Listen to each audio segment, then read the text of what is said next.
Good morning. Pasok tayo sa work.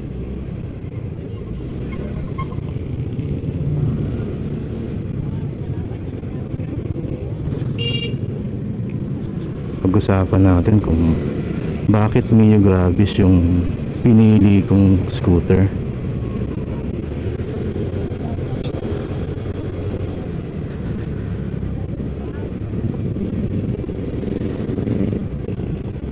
Back in 2023, doon kami nagkaroon ng budget ng partner ko, bumili ng scooter pang daily use ba, pang daily use, pang long ride. Kaya lang yung budget namin is medyo limited lang, di ganun kalaki. Kaya yung mga option ko is mga 125cc lang din.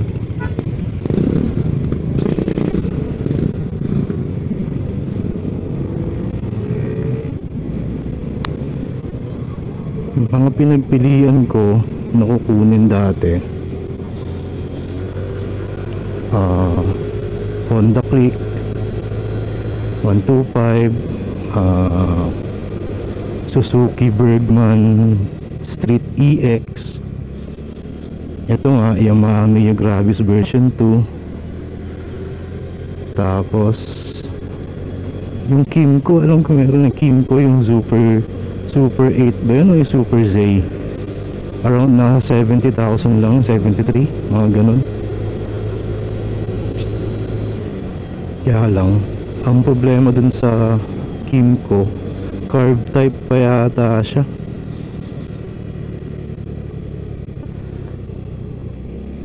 Kaya inalis ko na yun sa mga pagpipilian ko. Yung next naman, yung Honda Click, hindi ako against sa mga sa mga brand. Hindi ako against sa mga scooter na yan. Yung ko, yung mas preferred ko lang. Yung sa Honda Click naman, maganda naman yung Honda Click. Kaya ang dami ko nang nakikita sa karsada eh. So parang hindi unique, kumbaga.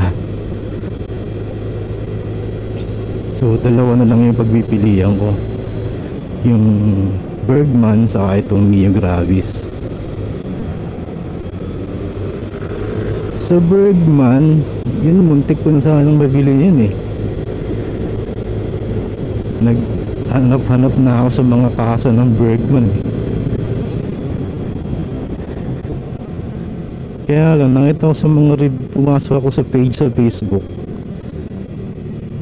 sa mga reviews, parang medyo, ewan ko kung sa kanila lang nangyari, nagkataon lang, madaming mga issue regarding dun sa namamatay yung makina, tapos hirap sa ahon. Hindi ko alam hindi, kasi tinignan ko lang naman yung mga reviews eh. Actually, dalawang page ang pinasukan ko, yung Gravis saka yung Bergman sa Facebook. Parehas ko lang silang talagang sinearch kung anong scooter yung bagay talaga sa akin. Kasi yung Bergman medyo bulky, so medyo malaki ako, so parang bagay talaga siya. Kaya lang, yun nga lang, madami siyang nakikita ko sa mga page, ang daming issue. Hindi ko alam kung ano, basta yun lang na ko eh. Wala naman akong idea eh, kumukuha lang naman ako sa mga page. Tapos may nakita ako nagpost sa TikTok, yung paahon halos hirap na hirap, mag-isa lang siya, wala siyang angkas. Kaya ayun, decided na ako sa Gravis version 2. November, kinuha ko to sa Yamaha Y-Zone sa may Mandaluyong. Kagandahan pa nun, 3 working days lang yung ORCR, nirelease na kagad nila.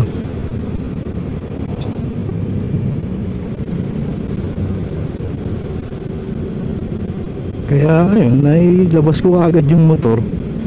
Di na ako naghintay ng matagal. 3 working days, grabe no. Sa iba 1 month. Nagtanong ako sa ibang kasa eh. Maabot ng 1 month, ng 2 months. Ganun daw talaga ang ano eh, ang process. Pero sa Y-Zone 3 working days. Pero sinabi naman sa akin ng Y-Zone, usually daw sa ganyan 1 month talaga. Pero pinaprocess kagad nila, kaya umaabot lang ng mga 15 days, ganun, 12 days. So nagulat ako, 3 working days lumabas na kagad. So ayun, happy naman ako sa kanya. Yung mga nagustuhan ko sa kanya, yung eto, yung gas tank, yung gas opening niya nasa unahan na. Hindi ko na, minsan pag tinatamad yung partner kong bumaba, pagod na sa work, hindi na siya pababa. Pero SOP, pababa talaga. Tapos yung under seat storage, sobrang laki. Pag umuwi kami ng Quezon, kasya yung bag namin. Kaya yung mga essential nasa top box ko na lang. Yung mga gamit namin nasa under seat compartment. Tapos yung hatak, okay na okay. Inakyat ko sa tinggalan, grabe, okay na okay yung hatak, all stock.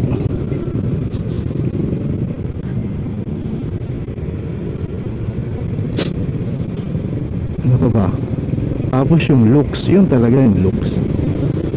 Sabi nga nila baby Aerox yung datingan na baby NMAX. Ganda ng headlight niya, kaya lang mahina. Ang ganda ng ano niya, DRL, daytime running light. Gandang ganda ako pag sa gabi, lalo pag gabi.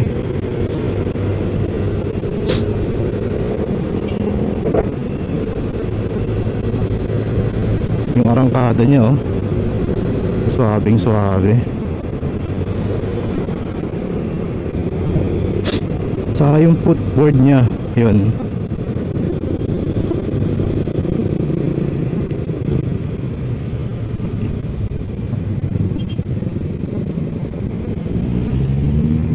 Kanya-kanyang preference lang naman yan, kung anong nagustuhan mo. Wala namang perfectong motor eh. Ayun ang Honda Click, ganda rin yan eh. Kaya lang, dami nga lang eh. Pinunod ako na ano eh.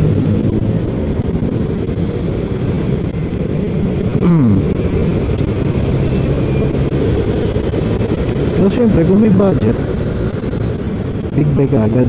Joke. First scooter ko nga pala to ah. Coming from nasa nag-e-bike.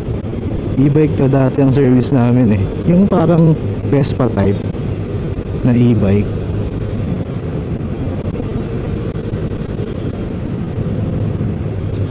Tagal din sa akin yun, 1 year.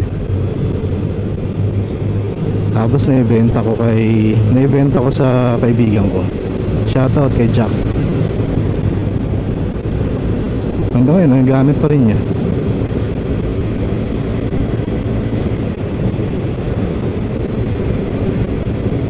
One year mahigit na rin sa akin tong Mio Gravis.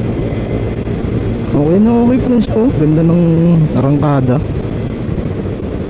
Proper maintenance lang talaga ang sagot. Proper change oil. Ako every 1K talagang nagpapalit na ako. Pero yung gear oil, every other. Kasi sa manual daw, kahit ano eh, matagal mong palitan yung gear oil kasi hindi naman masyadong dumudumi yun eh. Langis lang talaga alaga.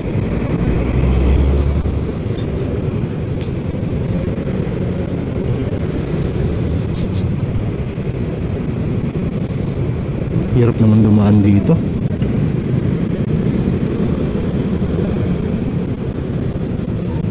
Daming tao no? Nakita ko sa Facebook, daming pauwi ng probinsya, jackliner, mga boboto. Saturday nga pala ngayon. Saturday work.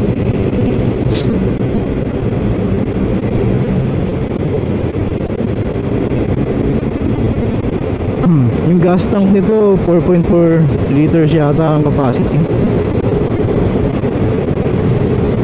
Yung mags niya 12 inch. Hindi ko sure yung saktong sukat eh. Hindi nakalimutan ko. Hindi ako technical na ano eh.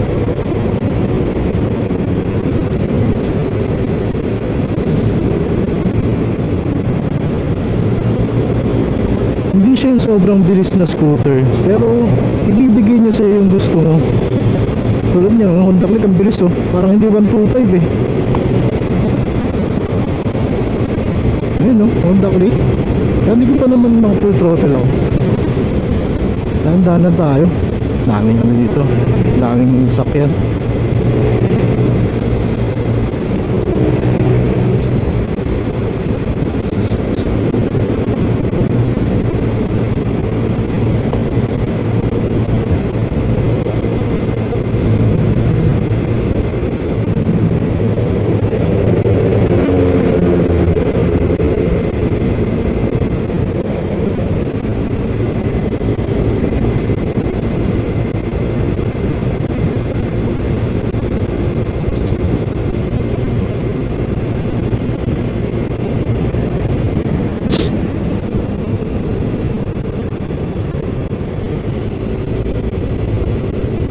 Approaching na tayo Magallanes.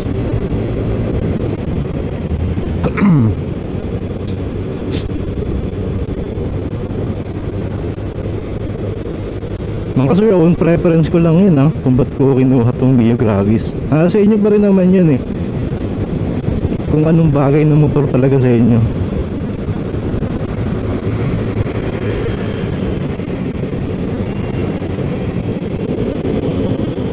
Malaki siya tingnan eh. Hindi siya mukhang laruan sa akin eh. 5'11 nga pa lang height ko mga sir, tapos 100 kilograms. 102 actually, 102 kilograms. Pero okay naman yung nantindig sa akin. Yun nga lang, pag long ride, sabagay nasanay na din ako. Dati kasi 2 hours na dire-diretso, makasakit na yung pet ko eh. Ngayon okay na, nasanay na. Kasi first scooter ko nga to.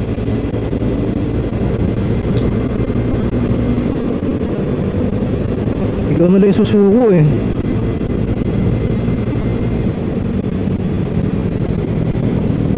Eh mga sir, dito ko na tatapusin.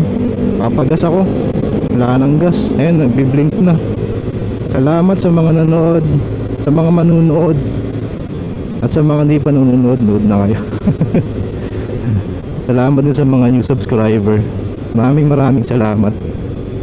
Thank you.